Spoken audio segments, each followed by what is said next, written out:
1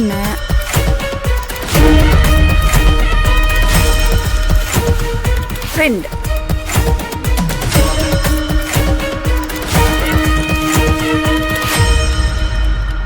ஏன் பாட்டி இப்படி மாத்திரை கலந்து குடுக்குறீங்களே? எனக்காவது மாட்டிக்கிட்டா என்ன பண்றது?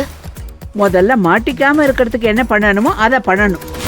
அத்தை, நைட் இந்த பாலை குடுக்குறீங்க. கபிலனும் குடிச்சிட்டு நல்லா தூங்கிடுறாரு. ஒரு நாள் கூட அவருக்கு தப்பா தோணாம இருக்கும். உனக்கு அவ்வளவு சந்தேகமா இருந்தா நேர போய் கபிலங்கிட்டே கேட்டு வாயேன். நான் எதுவும் பேசல அத்தை, பண்ணுங்க. பாட்டி, நாங்களும் இந்த புனிதாவை இங்க இருந்து அனுப்ப எவ்வளவோ பண்ணிட்டோம், ஒன்னும் வேலைக்கு ஆகல. ஆனா நீங்க இப்ப இந்த வேலையை கையில எடுத்திருக்கீங்க. எப்ப பாட்டி அந்த புனிதாவை இந்த வீட்டை விட்டு அனுப்புவீங்க? நான் சொல்ல உங்க அப்பா பண்ண காரியம் எதுவுமே செல்லுபடி ஆகலன்னு தான் நானே நேர கிளம்பி வந்திருக்கேன்.